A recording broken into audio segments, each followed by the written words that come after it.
Friends welcome back to our channel wealthy life. Wealthy ലൈഫിൻ്റെ ഇന്നത്തെ വീഡിയോയിൽ PSU സെക്ടറിലെ ഒരു പ്രധാനപ്പെട്ട സ്റ്റോക്കായ ഭാരത് ഹെവി ഇലക്ട്രിക്കൽസ് ലിമിറ്റഡ് എന്ന സ്റ്റോക്കിനെ കുറിച്ചാണ് നമ്മൾ ഡിസ്കസ് ചെയ്യുന്നത്. PSU സെക്ടറിലെ ഒരു മേജർ കമ്പനിയായ ബെൽ എന്ന സ്റ്റോക്കിൽ 28 സെപ്റ്റംബർ 2021 ട്രേഡിംഗ് സെഷനിൽ 7% പ്രൈസ് ഹൈക്ക് കാണാൻ സാധിച്ചു. അതായത് 60 രൂപ പ്രൈസ് റേഞ്ചിലുള്ളതും അത്ര സ്ട്രോങ് ഫണ്ടമെൻ്റൽസ് അല്ലാത്തതുമായ ഈ കമ്പനിയിൽ ഇത്രയും വലിയൊരു മൊമെൻറ്റം വന്നതിൻ്റെ പിന്നിലെ കാരണങ്ങളാണ് നമ്മൾ ഇന്നത്തെ വീഡിയോയിൽ പരിശോധിക്കുന്നത്. റീസെൻ്റ്ലി ബെൽ എന്ന സ്റ്റോക്കിൻ്റെ പെർഫോമൻസ് നോക്കുകയാണെങ്കിൽ വളരെ മികച്ച പെർഫോമൻസ് തന്നെയാണ് ഈ സ്റ്റോക്ക് കാഴ്ചവെക്കുന്നത്.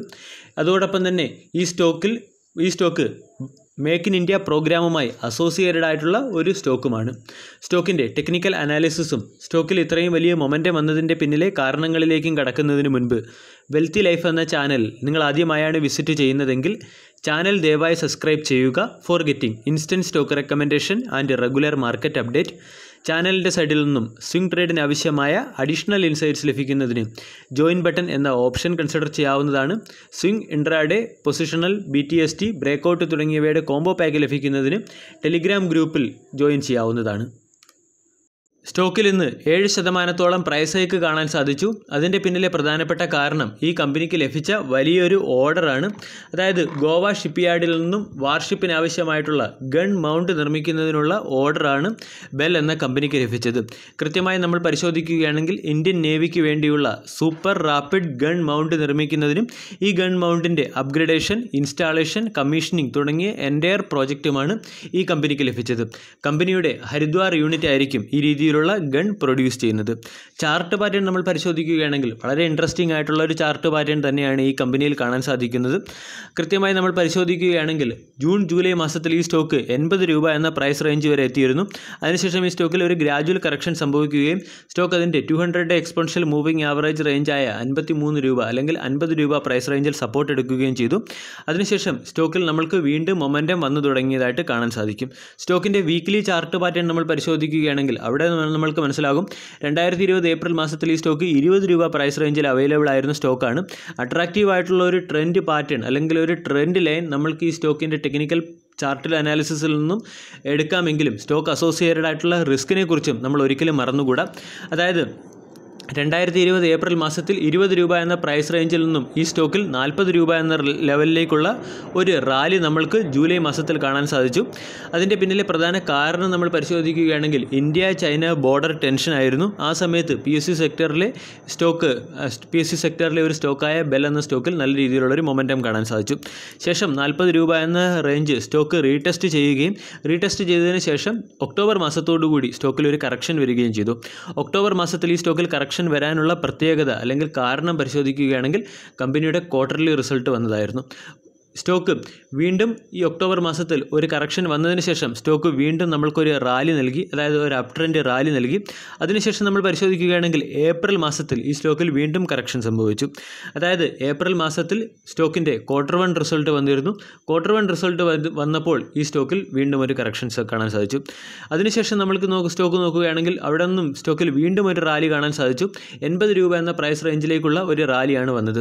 അതിൻ്റെ പിന്നിലെ പ്രധാന കാരണം നോക്കുകയാണെങ്കിൽ ഇന്ത്യൻ റെയിൽവേ പ്രൈവറ്റ് ട്രെയിൻ പ്രവർത്തിപ്പിക്കുന്നതിനാവശ്യമായി വിവിധ കമ്പനികളുടെ ടെൻഡർ ക്ഷണിച്ചിരുന്നു.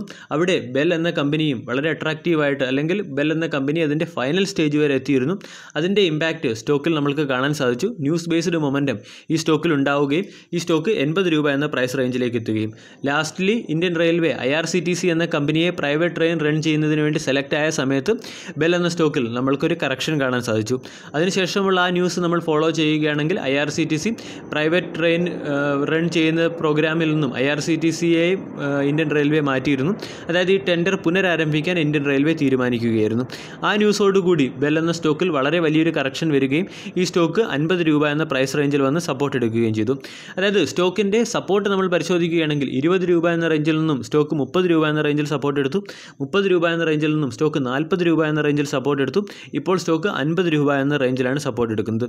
അതായത് നമ്മൾ പരിശോധിക്കുകയാണെങ്കിൽ ഈ സ്റ്റോക്കിൻ്റെ സപ്പോർട്ട് ഉയർന്ന രീതിയിൽ വർദ്ധിച്ചുകൊണ്ടിരിക്കുന്നു.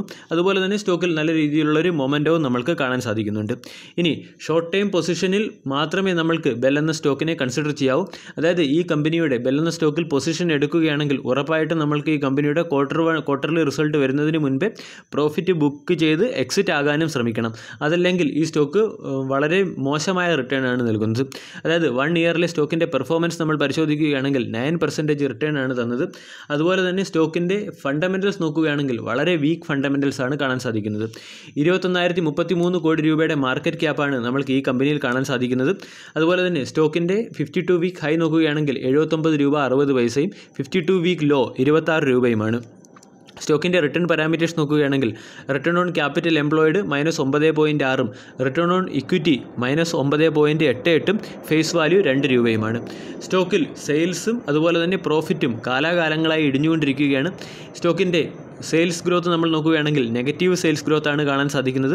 പ്രോഫിറ്റ് ഗ്രോത്ത് പരിശോധിക്കുകയാണെങ്കിലും നെഗറ്റീവ് പ്രോഫിറ്റ് ഗ്രോത്ത് ആണ് കാണാൻ സാധിക്കുന്നത്. കൂടാതെ ഈ കമ്പനിയുമായി ബന്ധപ്പെട്ട ഒരു അട്രാക്റ്റീവ് പോയിൻ്റ് എനിക്ക് തോന്നുന്നത് കമ്പനിയുടെ മാനേജ്മെൻറ്റ് സൈഡിൽ നിന്നുള്ള വളരെ വലിയ പ്രോബ്ലംസ് ആണ് ഈ സ്റ്റോക്കിൽ നല്ല രീതിയിലുള്ളൊരു മൊമെൻറ്റം വരാത്തതിൻ്റെ പിന്നിലെ പ്രധാനപ്പെട്ട കാരണം. അതായത് ഏകദേശം 21,000 കോടി രൂപയുടെ മാർക്കറ്റ് ക്യാപ്പുള്ള ഈ കമ്പനിയുടെ റിസർവ്സ് നമ്മൾ പരിശോധിക്കുകയാണെങ്കിൽ 25,000 കോടി രൂപയുടെ റിസർവ്സ് ഈ കമ്പനിയിൽ ഇപ്പോഴുമുണ്ട്. 2015 ഈ കമ്പനിയിൽ ഏകദേശം 33,000 കോടി രൂപയുടെ റിസർവ്സ് ആയിരുന്നു ഉള്ളതും റിസർവ്സ് ഗ്രാജുവലി ഡിക്രീസ് ആയി വരുന്നത് കാണാം. അതുപോലെ തന്നെ ബോറോവിങ്സ് നമ്മൾ നോക്കുകയാണെങ്കിൽ ബോറോവിങ്സ് വർദ്ധിച്ചു വരുന്നതായിട്ട് കാണാൻ സാധിക്കും. ഏകദേശം 693 കോടി രൂപയുടെ മാത്രം ബോറോവിങ്സ് ഉണ്ടായിരുന്ന ഈ കമ്പനിയുടെ ബോറോവിങ്സ് ഇപ്പോൾ ഏകദേശം 5,000 കോടി രൂപയ്ക്ക് അടുത്താണ്. അതായത് കമ്പനിയുടെ റിസർവ്സിനെ വെച്ച് കമ്പയർ ചെയ്യുമ്പോൾ ബോറോവിങ്സ് വളരെ കുറവാണ്. പക്ഷേ ഗ്രാജുവലി കമ്പനിയുടെ ഡെപ്റ്റ് ഇൻക്രീസ് ചെയ്ത് വരുന്നു എന്നുള്ള കാര്യം നമ്മൾ ശ്രദ്ധിക്കേണ്ടി വരും. അതുകൂടാതെ ഫോറിൻ ഇൻസ്റ്റിറ്റ്യൂഷണൽ ഇൻവെസ്റ്റേഴ്സ് 2012 ഏകദേശം 12% സ്റ്റേക്ക് ഫോറിൻ ഇൻസ്റ്റിറ്റ്യൂഷണൽ ഇൻവെസ്റ്റേഴ്സിൻ്റെ ആയിരുന്നു. അത് ഡിക്രീസ് ചെയ്ത് 4% മാറിയിട്ടുണ്ട്. ഡൊമസ്റ്റിക് ഇൻസ്റ്റിറ്റ്യൂഷണൽ ഇൻവെസ്റ്റേഴ്സും ഈ കമ്പനിയിൽ നിന്നും ഗ്രാജുവലായി എക്സിറ്റ് ചെയ്യുകയാണ്.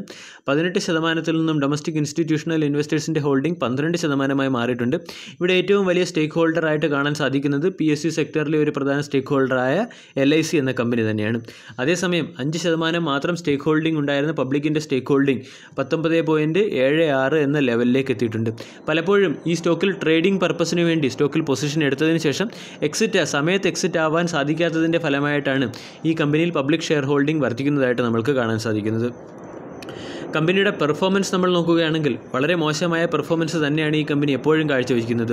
2015 ഏകദേശം 31,000 കോടി രൂപയുടെ സെയിൽസ് ഉണ്ടായിരുന്ന ഈ കമ്പനിയുടെ ഇപ്പോഴത്തെ സെയിൽസ് 17,000 കോടി രൂപയ്ക്ക് മാത്രമാണ്. ഓപ്പറേറ്റിംഗ് പ്രോഫിറ്റ് 2,141 കോടിയിൽ നിന്നും ഏകദേശം 3,000 കോടി രൂപയുടെ ലോസിലേക്ക് എത്തിക്കഴിഞ്ഞു. നെറ്റ് പ്രോഫിറ്റ് നമ്മൾ നോക്കുകയാണെങ്കിൽ 1,452 കോടിയിൽ നിന്നും നെറ്റ് പ്രോഫിറ്റ് 2,697 കോടി രൂപയുടെ ലോസിലേക്ക് എത്തിക്കഴിഞ്ഞു. അതായത് വളരെ ചുരുങ്ങിയ സമയം കൊണ്ട് ഇൻവെസ്റ്റേഴ്സിൻ്റെ വെൽത്ത് നല്ല രീതിയിൽ കാർന്നു തിന്ന ഒരു സ്റ്റോക്ക് തന്നെയാണ് ബെൽ എന്ന സ്റ്റോക്ക്. അതുകൊണ്ട് ബെൽ എന്ന സ്റ്റോക്കിൽ നമ്മൾ പൊസിഷൻ എടുക്കുമ്പോൾ അതായത് ട്രേഡിംഗ് പർപ്പസിന് വേണ്ടി നമ്മൾക്ക് പൊസിഷൻ എടുക്കാം. പൊസിഷണൽ ഓപ്പർച്യൂണിറ്റി നമുക്ക് കിട്ടും. പക്ഷേ ഈ സ്റ്റോക്കിനെ എപ്പോഴും വളരെ കോഷ്യസ് ആയിട്ട് വേണം അപ്രോച്ച് ചെയ്യാൻ. വീഡിയോ എല്ലാവർക്കും ഇഷ്ടമായി എന്ന് വിശ്വസിക്കുന്നു. താങ്ക്